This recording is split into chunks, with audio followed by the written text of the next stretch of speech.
di ruang kelas, di dalam lingkungan sekolah, guru hanya boleh memposting TikTok dan sejenisnya yang berhubungan dengan pendidikan.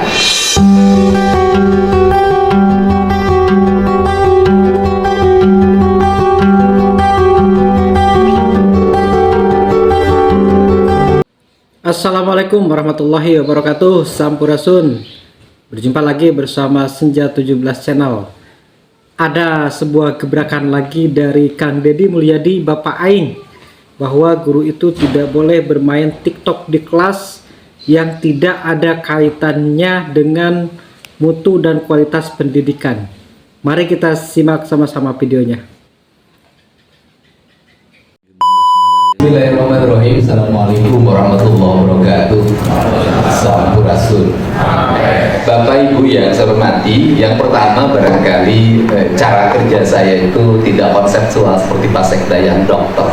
Saya bekerja berdasarkan apa yang dirasakan oleh hati saya dan kemudian cepat melakukan eksekusi, dan itu saya lakukan dulu ketika jadi bupati. Saya orang yang selama memimpin 2 periode nggak pernah bawa laptop, nggak pernah bawa catatan, nggak pernah bawa pulpen, nggak pernah bawa teks. Saya hanya mengikuti apa sih yang terjadi di alam ini, kemudian apa yang harus saya lakukan. Nah, pertama saya mohon maaf, saya belum menjabat ya, tetapi saya ingin sebelum menjabat ini saya membuat jalan yang terbuka agar ketika sudah dilantik saya tinggal mengeksekusi, dan sudah terjadi sebenarnya sudah lama berjalan.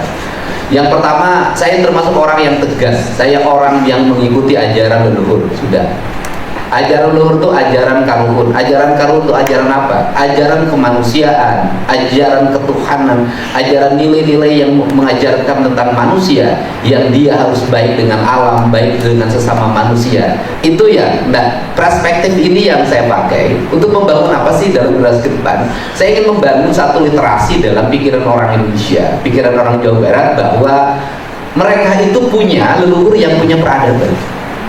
Saya sekali lagi tegaskan, mereka punya leluhur yang punya peradaban tinggi. Yang menjadi problem adalah hidup kita selama ini tidak pernah mau belajar pada mereka. Kita meninggalkan mereka, kita membelakangi mereka. Sebagai contoh, konsep rumah saja, kita membutuhkan sungai tapi kita membelakangi sungai. Kita menghinakan air dalam setiap hari, menghinakan. Ketika hujan air kehilangan tempat, seluruh tempat dibeton. Ketika hujan air kehilangan tempat berteduh, seluruh gunung dibakar. Ketika hujan air kehilangan tempat, bagaimana dia diam, maka seluruh pasir batu diangkat. Jangan-jangan kita termasuk kategori orang yang murni.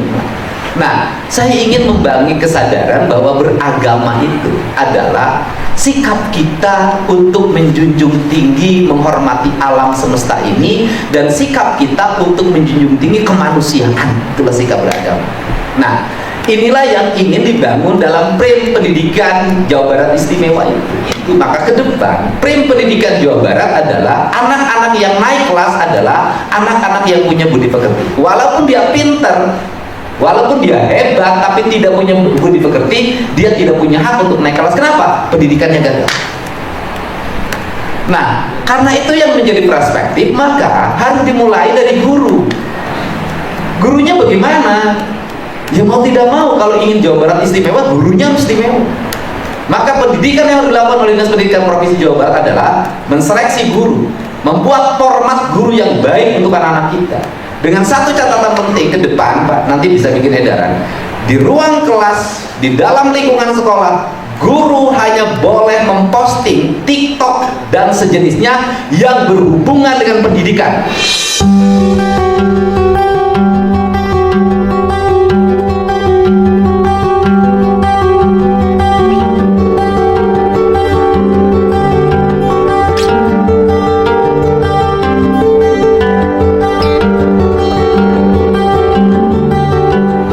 Belajar di kelasnya, di TikTok ini nggak ada masalah. Anak-anak berlari, bersepak bola, nggak ada masalah. Tapi jangan guru-guru di kelas-kelasnya itu bertiktok-tiktokan yang tidak ada kaitannya dengan pendidikan, mutu pendidikan, kecuali urusan dia di rumah, itu hak dia di rumah. Ini penting. Kenapa? Karena kita ini adalah ingin, bayangin Pak, saya malu kalau lihat di media sosial bagaimana orang membandingkan anak-anak di Cina, anak-anak di Amerika, diperbandingkan dengan anak-anak di kita, kan malu saya Pak. Ini anak Indonesia, ini anak Amerika, ini anak Cina, anak Tiongkok, beda ternyata.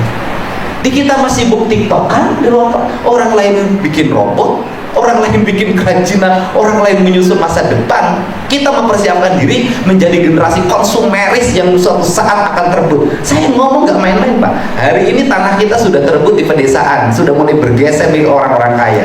Sebentar lagi teknologi kita sudah terebut. Kita ini konsumen loh hari ini, bukan produsen.